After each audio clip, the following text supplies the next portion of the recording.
Golden Freddy is one of the most mysterious original animatronics. We had to work in order to get their name, and it wasn't even presented to us in the main series of games. But with all this mystery comes plenty of speculative reasoning, and those Golden Freddy theories are what we're exploring today. Greetings gamers and welcome back to Top 10 Gaming. And at 10, Fredbear's Golden Freddy. One theory I've seen plenty of times, and I'm pretty sure is mostly because of FNAF 4, is that Golden Freddy and Fredbear are the same animatronic, suggesting that the reason Golden Freddy is all limp in the original FNAF and FNAF 2 is because his endoskeleton was removed after Crying Child's bite in 1983, and that's why the suit has to teleport around and cause hallucinations, because it can't actually, move. This would also probably mean that Crying Child was the one in the Golden Freddy suit. However, we know this isn't true based on the characters being separate in Ultimate Custom Night, and just coloring and size, since Golden Freddy is much smaller than Fredbear would be. I mean, at least I hope. Since Fredbear would also have to accommodate a human, and Golden Freddy wouldn't have to necessarily, since he would just be an animatronic and not a spring-locked suit. But then again, we don't know, cause this is FNAF. And at 9, Yendo. Yendo might initially appear to be just the endoskeleton of Funtime Freddy, but it's more likely that he's the endoskeleton of another version of Freddy that's not yet suited, as Yendo has a right hand where Funtime Freddy would normally have a bonbon attached, but I mean he's able to swap out the hand and you know. Many believe that the name Yendo though, which seems to be a combo of yellow and endo, alludes to him being an endoskeleton of a golden variation of Funtime Freddy, or just the original Golden Freddy endoskeleton that was removed prior to the first and second game. But I mean, again, I don't think so. And at 8, it's me. There are only 2 people who have gotten this Easter egg to my knowledge, and it involves the Curse of Dreadbear DLC and completing a game to be taken to the victory screen. There in that barn you'll find 3 posters reminiscent of the ones from the alleyway and Pizzeria Simulator. However, this is where the ability to unlock this Easter egg is determined. You need to get 3 clown posters, which is incredibly rare. I mean, you can get 3 of any of the other ones, but not 3 clowns. Trust me. And cause I mean incredibly rare. Plus, then you need to hit them all with darts, which you only get 4 of, and if you miss 2 of them, you're boned. I've looked for this Easter egg for hours on both my personal channel during live streams, and even on this one during a live stream from the previous lockdown, since I want to find this myself so I can prove to myself that it exists. Since if you manage to do this, the barn seemingly changes to a blacklight version, where the victory screen banner changes to read "It's me," and everything starts glowing because of a blacklight. YouTubers Johnny Blocks and apparently Daco are the only 2 to have gotten this Easter egg from what I've seen and what I've been told in the comments, but I haven't seen Daco actually get it. Not even MatPat was able to get this, and Eddie VR wasn't really trying. Some think that this is because Golden Freddy still has a hold on the FNAF world, and wherever Glitch Trap, or I guess William is, Golden Freddy will follow, because like Freddy and Foxy, they will chase after each other until the ends of reality. And at 7, the logbook. Some believe that there are 2 spirits possessing the security logbook, one of them being Golden Freddy and the other is the Crying Child. But I believe that these altered texts aren't another spirit, since it wouldn't really make much sense for 2 spirits to communicate in different ways, one using faded text and the other altering what was already in the book, and that seems very difficult. But I believe that these are hallucinations that we're seeing from Mike's perspective, but most believe the other spirit to be Golden Freddy. Why? Because they also believe that both spirits share the same animatronic. More on that later. But also, that's weird to me. Why would they both share the book, but also the animatronic? And why would they have to communicate through the book? Wouldn't they just be able to be like, yo, hey, this is me psychically communicating to you? And at 6, Phone Guy. We do hear Golden Freddy's jump scare at the end of the phone recording on night 4. We also hear Freddy's music implying that Phone Guy ran out of power. But is it possible that all the animatronics were present at this time and that Freddy therefore just took part in killing Phone Guy? Cause if not, I would suggest that Golden Freddy at least didn't work alone. I mean, it would make sense with the 2 Freddys teaming up to take down the Phone Guy together, sharing their victory, I guess. But Golden Freddy being the culprit is also supported by the stuttering and murmuring we hear in the night 5 phone call, because that sounds an awful lot like the auditory hallucinations Golden Freddy causes us to experience throughout the nights. And come on, if anyone's going to kill Phone Guy, it's going to be Golden Freddy, let's just be honest. Phone Guy crashed a desktop. Halfway through, and at number 5, emotions. Now, you see, Golden Freddy has a lot of powers, and frankly, we don't understand why. My theory, though, is that they're actually the different emotions that we can experience, because let's be honest, a suit that is able to transport itself through walls and through doors is just redonk. So I'm guessing that while also experiencing agony, Golden Freddy is hella angry, and that anger is definitely what causes it to crash our game, to make it say it's me, to just make us see all kinds of crazy shit. It has to be the other emotions. I mean, what other explanation could there be? Sure, maybe he's doing it to try to signify that he's our brother, but he has to be able to do it somehow. And other than other emotions, we don't know what else it could be. We've seen no other explanation. Scott hasn't given one to us, it hasn't been in the games, even Fazbear Frights hasn't explained it. All they've given us is that emotions can be powerful or they can be unpowerful, but agony lets us possess things. So if that is the case, then what would anger do? What would sadness do? What would happiness do? I mean, I doubt any dead kids are experiencing happiness, but I mean, hey, maybe they figured out how cruel the world is and are now happy they don't have to pay rent. I don't know.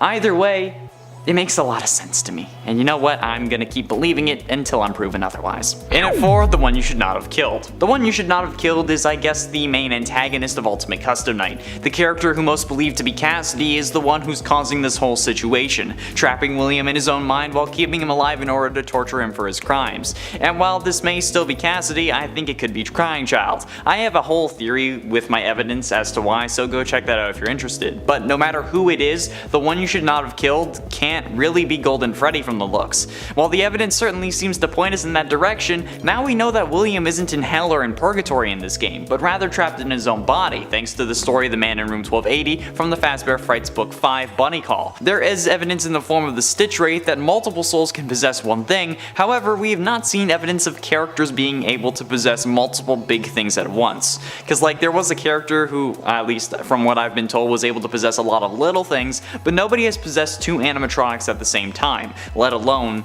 an animatronic and a person. In fact, in Bunny Call, William had to die for Andrew to be able to move on to the Stitch Wraith. So based on that evidence that we've seen, the one possessing William and the one keeping him alive, the one you should not have killed, can't be the one in Golden Freddy. Getting close to the end in at number 3, Crying Child. Some people believe that the one possessing Golden Freddy is Crying Child. This is mostly based on the It's Me hallucinations from FNAF 1 and the reveal that his older brother has been our player character over the first 6 games, excluding FNAF 4. So why would people believe this? Well, like I said, it would explain Golden Freddy's signature line of It's Me, since if we do play as Michael Apton in the first game, It's Me could just be the Crying Child trying to communicate with his older brother to tell him who he is. It could also explain the constant use of the phrase "It's me" in the security logbook, since some also believe it to be possessed by the spirit of Golden Freddy, or the 2 spirits inside the book are also those inside Golden Freddy.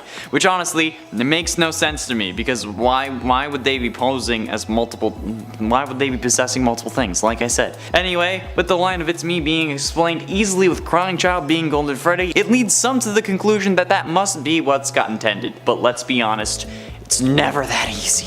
Penultimately, in at number 2, the 2-eye theory. The 2-eye theory states that in the FNAF 3 bad ending, that there are 2 eyes lit up in the head and the back, which we're guessing is Golden Freddy. I mean, it's confirmed in the Freddy files, but yeah, to show that there are 2 souls inside the suit. This actually can't be the case, and I'm gonna tell you why. Firstly, it would be more difficult to tell that it was an animatronic if only one of the eyes was lit, because like all we see are the eyes and like a little bit of the mouth, and it could very well just be the reflection of the light since it's so dark. I mean, you gotta take into account how light works. Notice how Freddy and the other animatronics also have light coming out of their other eyes. Secondly, Crying Child wasn't a thing yet in the games. Not coming until the next game, that wasn't even supposed to happen until the community was disappointed with the Springtrap jump scare, since this was supposed to be the end of the series that was confirmed by Scott in an interview. That's why we released the Souls in the Happiest Day minigame. Also notice that only one person wears a Golden Freddy mask in that minigame, and according to the official Freddy Files Updated Edition book, quote, "You'll see an image of broken animatronic heads, each with a lit eye," meaning that Golden Freddy in the back has only one eye lit. And I mean, like, considering how this is an official guidebook to the series, we gotta take it as law, right? Finally, in at number 1, Cassidy. Since the beginning of FNAF, we've been wondering about the mysterious and seemingly supernatural Golden Freddy, the entity able to travel through solid doors and walls, who gave us hallucinations and crashed our game when they got to us. Who was this mysterious thing? Over the years, we got a few names, but none of them were for Golden Freddy, most notably because of the gravestone ending in FNAF 6. But even with that, Golden Freddy's name was never given to us. Like, thanks, Scott. And if they are the one that you should not have killed, or if they aren't the one you shouldn't have killed, the name wasn't given to us in Ultimate Custom Night either. Like, come on. But alas, we were finally saved when the FNAF Survival Logbook came out, where after jumping through hoops, more hoops than Shaq has dunked on, we uncovered the name Cassidy. Thanks to Reddit user DPowerful1 taking various wrong numbers on different pages and making them coordinates in the word search, which I have to admit is still pretty weird because 8 and 11 at the end they weren't wrong numbers, they were just numbers that were there, but okay. And since the name Cassidy only appears in one other place, that being the fourth closet, the character doesn't really seem to mean much to the series. I mean, like, in that sense, like, the person who died to possess Golden Freddy doesn't really seem to matter, and that's kind of unfortunate. There has been a lot of confusion surrounding the character of Golden Freddy. Very little was known about this mysterious FNAF animatronic, yet we still became entranced with him. However, after more of the series has come out, we've gained more and more information about this character. We figured out who possesses the animatronic and that there are actually 2 souls inside of it. Actually, I think we're wrong about that. I originally stumbled upon this idea when researching more about my Michael Afton is a robot crying child theory, but this has nothing to do with that, I'm just providing context. The main piece of evidence I was looking for was that Cassidy would not share a vessel, so if Cassidy was possessing Golden Freddy, the amount of anger and agony that Cassidy has would not allow for another soul to possess the suit alongside her, no matter who it was, even if it was her killer's son, especially not her killer's son. So it's just Cassidy possessing Golden Freddy, I hear you asking? Because this would just be circumstantial and based on your opinion of how you see the character of Cassidy. You could see her as being more than willing to share the suit with William's son since they both suffered the same wickedness, right? Yes, and that is entirely true, except I have some ideas that would present an entirely different solution to this problem. Allow me to explain. Fazbear Frights has given us hints as to how the game world operates over the last year or so. So far, with 9 books in the series being released, with the 10th coming out on my birthday this year and an 11th shortly after. However, there is one book that I'd like to call attention to, and I'm sure you can all tell which one it's gonna be. In room 1280 of Heracles Hospital, something evil is keeping a man alive. A man with gruesome burns all over his body and an iron will to live. The man in room 1280 is the 3rd story in the 5th Fazbear Frights book, Bunny Call, the only Fazbear Frights book that I currently own, for good reason. I have the 10th pre-ordered though, don't worry. The story, written by Andrea Wagner, revolves around a man with, as the book summary described, horrific burns all over his body. His organs are exposed, his face is missing, he has burn marks all over his body, and this man was taken off life support years prior to the story, yet somehow is still alive. The story ends with this horrifically damaged man being taken to a Fazbear Entertainment distribution center where he promptly explodes.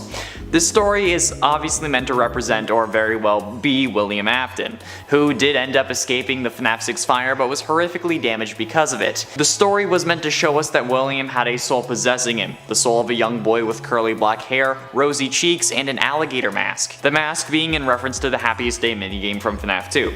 This explained how William always came back, how he survived the spring locking, the FNAF 3 fire, the FNAF 6 fire, and how he possessed a hard drive to be scanned in FNAF VR. He was taken to the warehouse before his death. But one thing always really bothered me about this story.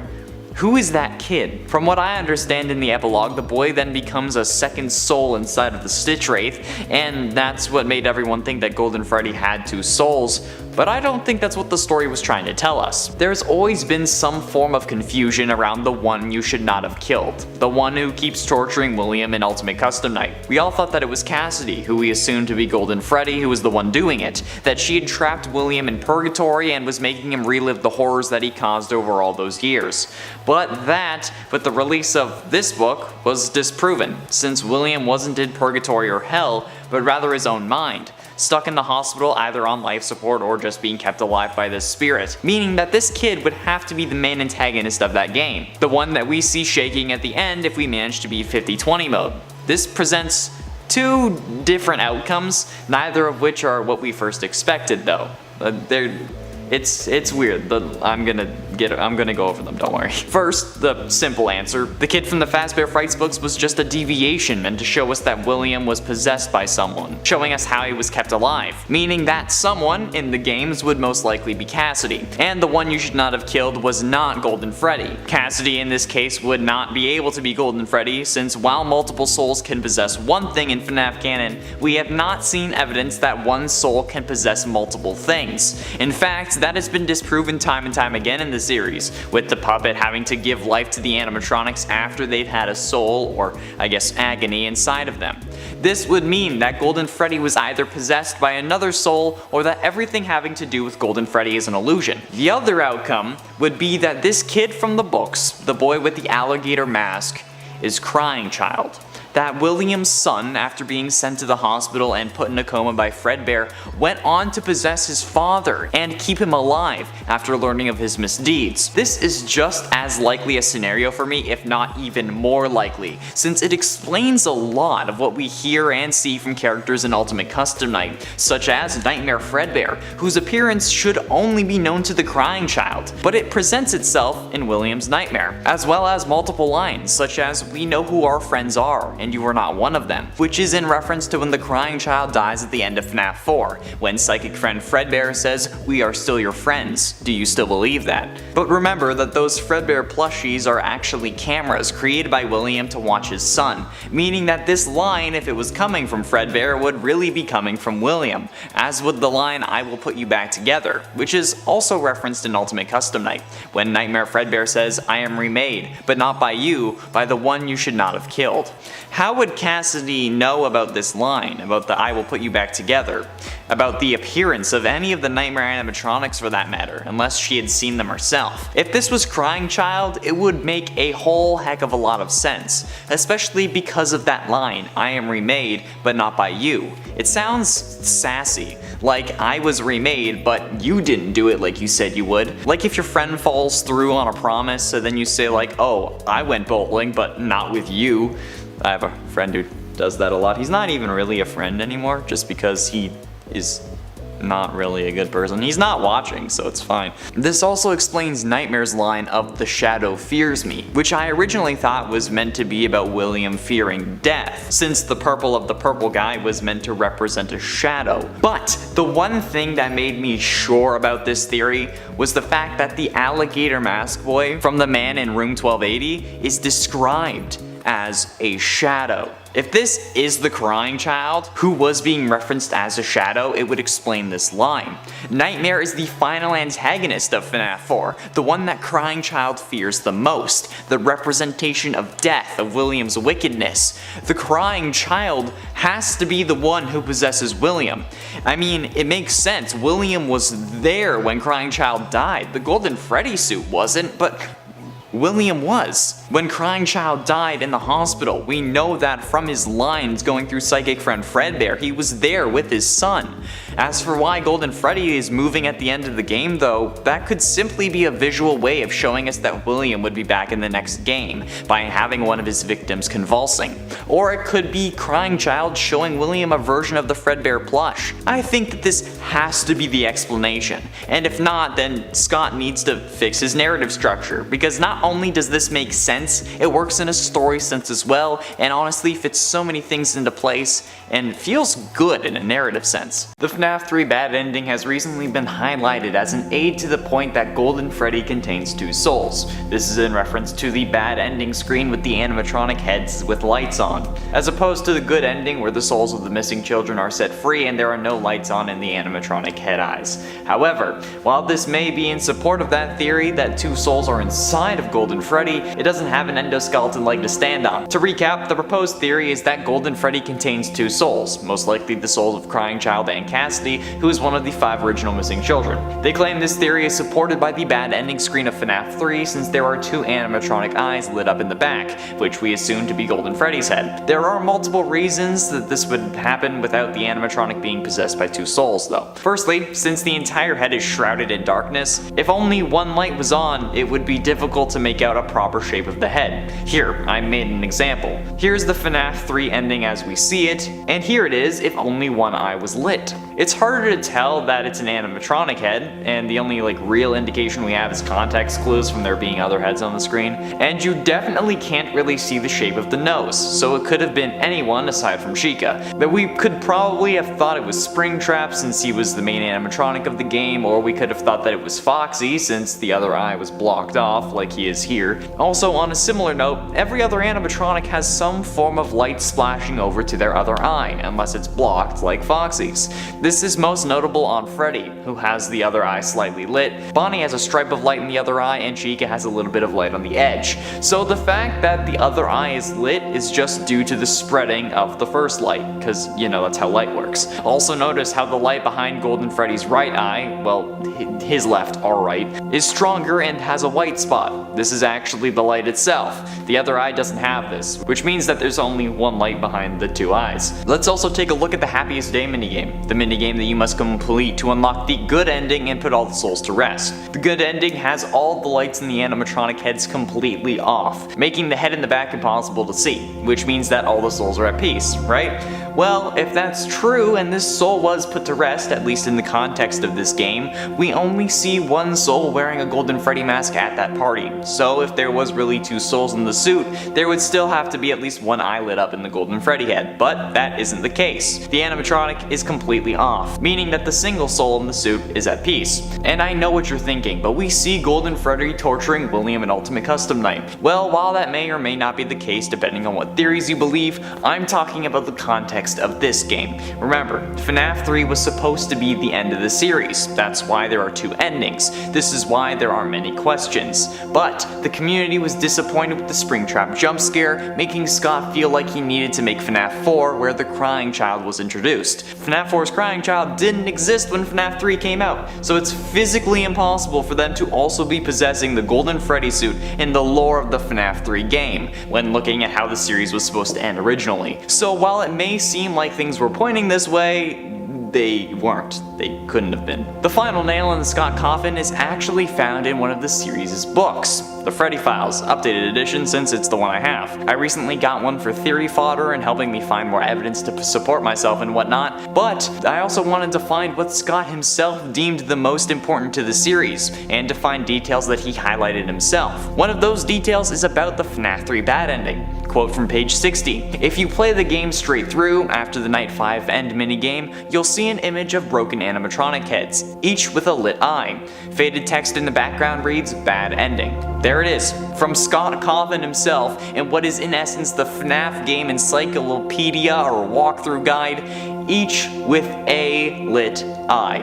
A single lit eye, therefore proving that Golden Freddy has one lit eye, and at the time of FNAF 3 there were not 2 souls inside the animatronic. And while the story may have been changed to make the 2 soul theory correct, you can't really use any evidence prior to FNAF 4 to support that claim, because it wasn't planned until at least FNAF 4. However, I would like to propose a different theory, something that would explain the discrepancy and suggest a satisfactory conclusion.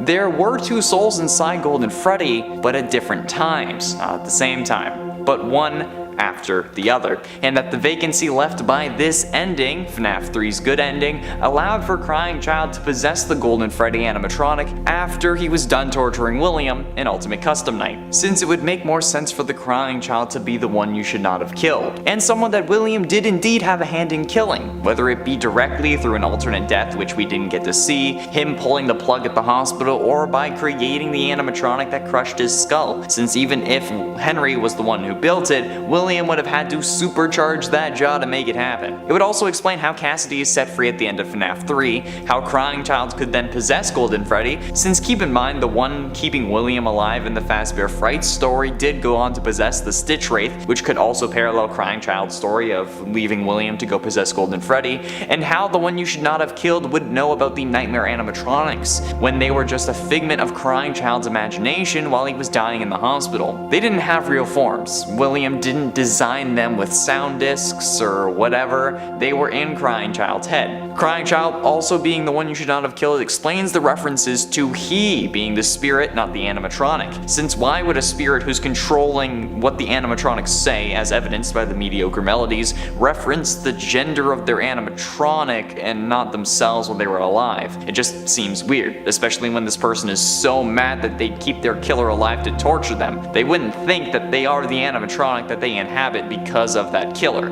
And if this is the case, it would also explain why Golden Freddy is seen shaking at the end of the game. It's also poetic justice, since this is how Crying Child died in FNAF 4, in a coma in the hospital, which only goes to further support this point. And while yes, the stories of Fazbear Frights help us to fill in some blanks from the past, the epilogue stories of the Stitch Wraith guide us forward to where the series is going next. So having two souls inside an animatronic is something that will probably be coming into play later on, rather than having been the case previously. There we have it, friends, the FNAF 3 bad ending analyzed by someone who has worked on over 100 FNAF videos. I actually wonder how many FNAF videos I've made at this point, because like the channel has made over 200, but some of those were Amanda and others, and so they weren't all me, but it's a ridiculous amount either way. But to recap what we talked about, the FNAF 3 ending has no evidence to support the two souls inside Golden Freddy theory. This was proven thanks to light reflections, Crying Child not being a character yet, the game meaning to be the end of the series, and Scott's own words in the official guidebook to the games. We also proposed the idea that Crying Child possessed Golden Freddy after torturing William in Ultimate Custom Night, which allows for the animatronic to have two souls, even if it wasn't at the same time,